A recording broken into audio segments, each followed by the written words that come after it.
दोस्तों आज के वीडियो में मैं आज आपको जीएससीसीएल एग्जाम के लिए एडमिट कार्ड किस तरह से डाउनलोड कर सकते हैं वो बताने वाला हूँ। उसके लिए आपको दोस्तों गूगल पे जीएससीसीएल कैरियर सर्च करना होगा, जो यहाँ पे सिंपल तरीके से बताने वाला हूँ। तो यहाँ पे link to download admit card ऐसा लिखा हुआ होगा, जिस पर आप क्लिक करेंगे तो यहाँ पे आपके सामने इस तरह का डैशबोर्ड दिखाई देगा, जिसमें आपको आपका लॉगिन आईडी, यूज़र आईडी और पासवर्ड है वो डालना होगा लॉगिन के लिए। तो यहाँ पे जो यूज़र आईडी लिखा है तो मैंने भी यहाँ पे आपका आपका खुद का यूज़र आईडी डालना है। मैंने यहाँ पे ऑलरेडी डाला हुआ है, लेकिन वो आप नहीं देख सकते। और यहाँ पे जो दूसरा है योर पासवर्ड ऐसा लिखा हुआ है, जो आपका पासवर्ड है वो आपके मैसेज में आया होगा।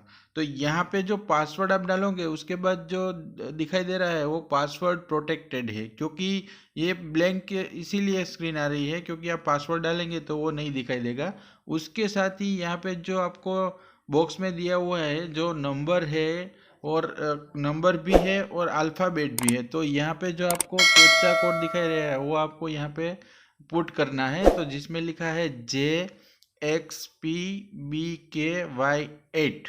तो यहाँ पे पूरा आप कैप्चा कोड डालोगे। उसके बाद आपको यहाँ पे जो लॉगिन वाला ऑप्शन है उस लॉगिन पे आपको क्लिक करना होगा। जब आप लॉगिन पे क्लिक करोगे तो डायरेक्टली आपका पूरा डिटेल हो जाएगा, आपका रजिस्ट्रेशन सक्सेसफुली कंप्लीट है और आपको आपकी डिटेल भी दिखाई देगी। तो यहाँ पे जो सभी डिटेल्स है उसमें मैं यहाँ पे थोड़ा बहुत रजिस्ट्रेशन है, आपका नाम है, आपका जो फादर का नाम है, बर्थ डेट है, आपकी एज कितनी है, वो सभी डिटेल्स यहाँ पे आपको दिखाई देगी। आप एक बार नीचे जाओगे, आपका जेंडर क्या है, आपका मोबाइल नंबर क्या है, आपका जो ईमेल एड्रेस है वो कौन सा है, वो सभी आपको दिखाई देगा। उसके बाद आपको यहाँ पे 3 डॉट्स है वहाँ पे क्लिक करना है। तो यहाँ पे इस तरह का आपको व्यू दिखाई देगा, जिसमें यहाँ पे व्यू वाला ऑप्शन है उस पर क्लिक करके आप देख सकते हैं आपका पूरा एडमिट कार्ड। तो यहाँ पे जो आपका एप्लीकेशन है वो सबमिट हो चुकी है और पेमेंट भी आपका सक्सेसफुल हो चुका है। तो यहाँ पे क्लोज करेंगे तो आपको एप्लीकेशन डिटेल दिखाई देगी, जिसमें आपका एप्लीकेशन स्टेटस क्या है, आपका एप्लीकेशन नंबर क्या है, आपका नाम क्या है, आपकी बर्थ डेट है, जो पूरा का पूरा आपकी जो नेशनैलिटी है, कौन सी कास्ट है, वो सभी डिटेल यहाँ पे आप एक बार रीड कर लीजिए। आपके पापा का नाम क्या है, मम्मी का नाम क्या है, पूरा एड्रेस क्या है, वो सभी आपको दिखाई देगी। और आपने किस पोस्ट के लिए अप्लाई किया है, तो जूनियर VSG प्लांट अटेंडेंट के लिए आपने अप्लाई किया है तो प्लांट अटेंडेंट दिखाई देगा, जूनियर इंजीनियर के लिए किया है तो जूनियर इंजीनियर दिखाई देगा।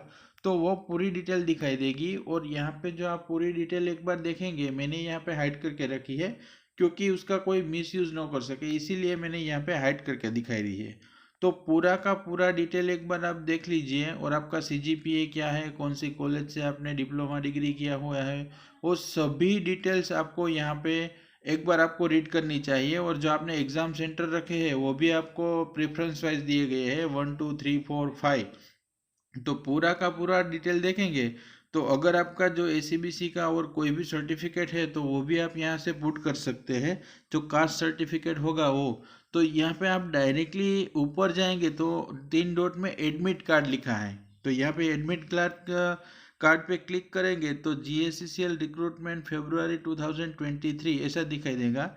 और यहाँ पे जो एडमिट कार्ड है वो प्लांट अटेंडेंट इलेक्ट्रिकल के लिए है। तो यहाँ पे जो आपको एड्रेस दिया हुआ है और डेट भी दी है, और आप एडमिट कार्ड अपना डाउनलोड करना चाहते हैं तो मैंने ग्रीन बटन में दिखाई है यहाँ पे जो एडमिट कार्ड लिखा हुआ है। तो उस एडमिट कार्ड जो लिखा हुआ पोर्शन है, उस एडमिट कार्ड वाला पोर्शन पे आपको क्लिक करना होगा। मैंने ऑलरेडी यहाँ पे डाउनलोड करके रखा है, इसीलिए अगेन बोल रहा है। तो डाउनलोड किया है, उसके ऊपर क्लिक किया तो आपको दिखाई देगा कि PDF वाला पोर्शन है, उसमें आप क्लिक करेंगे यहाँ पे तो आपकी जो PDF है वो आपके फ़ोन में ओपन हो जाएगी। तो यहाँ पे मेरी PDF ओपन हो रही है दोस्तों, देखो आप देख सकते हैं। तो यहाँ पे इस तरह का इंटरफेस दिखाई देगा आपको, जो आपका पूरा एडमिट कार्ड यहाँ पे खुल जाएगा। तो इस एडमिट कार्ड में क्या है, आपका रोल नंबर है, एप्लीकेशन नंबर है, आपका नाम होगा कैंडिडेट का, और आपने किस पोस्ट के लिए अप्लाई किया है, आपकी कैटेगरी क्या है, आपका जो परमानेंट एड्रेस है, और यहाँ पे आपका फ़ोटो भी दिखाई देगा। उसके बाजू में आपको फ़ोटो लगाना होगा, जो आपने यहाँ पे ऑनलाइन डाला है इस तरह का ही फ़ोटो आपको यहाँ पे चिपकाना होगा। उसके साथ ही आपका जो एग्ज़ाम का सेंटर है वो भी आपको दिया है, और आपको यहाँ पे एक सिग्नेचर भी करनी पड़ेगी। और जो यहाँ पे डेट है, टाइम है, और सभी आपको रिपोर्टिंग टाइम कितने बजे का है, वो सभी आपको यहाँ पे दिखाई दे रहा है। तो दोस्तों पूरा का पूरा आपका एडमिट कार्ड आपका नाम का ही आ जाएगा। तो यहाँ पे आपको क्या ध्यान क्या रखना है वो मोस्ट इम्पोर्टेंट है। तो जो यहाँ पे इंस्ट्रक्शंस टू कैंडिडेट्स लिखा है वो आपके लिए काफ़ी इम्पोर्टेंस है। वो सभी इंस्ट्रक्शन आपको केयरफुली रीड करनी चाहिए और सभी इंस्ट्रक्शन को आपको फॉलो करना होगा। तो यहाँ पे जो सभी इंस्ट्रक्शन है उसमें 1 2 3 4 के सभी इस तरह की इंस्ट्रक्शन दी हुई है, जिसमें आपको कोविड की गाइडलाइंस को भी पालन करना होगा। और आप कैलकुलेशन नहीं ले जा सकते, आप कोई स्मार्ट डिवाइस भी नहीं ले जा सकते, कोई स्मार्टफोन हो या आपका स्मार्ट वॉच हो। और आपको इस तरह का एडमिट कार्ड डाउनलोड करके आपको प्रिंट निकाल के ले जानी है। आप कोई मिसबिहेव नहीं कर सकते। और जो आप जिस क्लास में हैं उस क्लास में आपको जो टाइम दिया है उससे पहले आपको पहुंचना है, वही टाइम दिया है। अगर एक बार गेट बंद हो जाएगा तो आप इस एग्ज़ाम में अपीयर नहीं हो सकेंगे। अगर आप एक के साथ दूसरा कोई पर्सन बैठा हुआ है तो और उसके साथ भी आप अगर चीट करते हो या कुछ पूछते हो तो भी आपके लिए जो आपके सुपरवाइजर्स हो गए वो आपको डिस्क्वालीफाई इस एग्ज़ाम के लिए कर देंगे।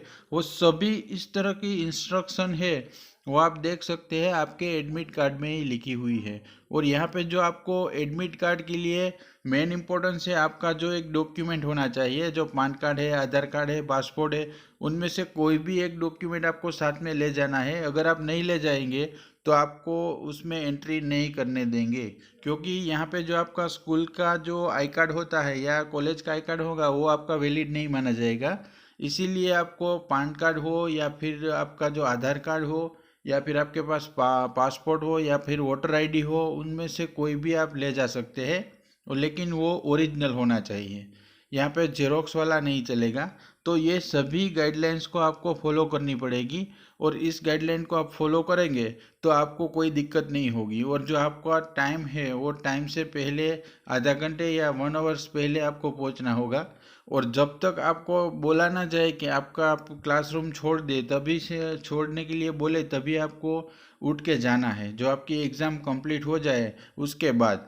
उसके साथ ही दोस्तों यहाँ पे जो कोविड की गाइडलाइंस है उसके लिए भी आपको काफ़ी बहुत ध्यान रखना होगा। कोविड की गाइडलाइन को पूरा फॉलो करना पड़ेगा, और इसके लिए आपको यहाँ पे सेल्फ डिक्लेरेशन का एक फॉर्म भी फिलअप करवाते हैं, जिसमें आपके कफ नहीं है या फीवर नहीं है, ऐसे अगर आपके कोई लक्षण है तो भी आपको यहाँ पे टिक मार्क करना होगा। और यहाँ पे जो आप सर्टिफिकेट दे रहे हैं जिसमें सेल्फ डिक्लेरेशन लिखा है उसमें कैंडिडेट का नाम है, कैंडिडेट का रोल नंबर है, डेट ऑफ बर्थ या डेट है, एग्ज़ाम की डेट है, और एग्ज़ाम सेंटर का नाम है, और आपकी सिग्नेचर है।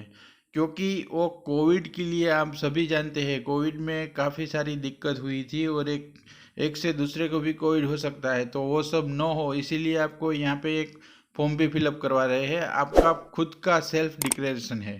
तो दोस्तों किस तरह से डाउनलोड कर सकते हैं एडमिट कार्ड GSCCL के लिए वो आपको पूरा बताया है। Thank you.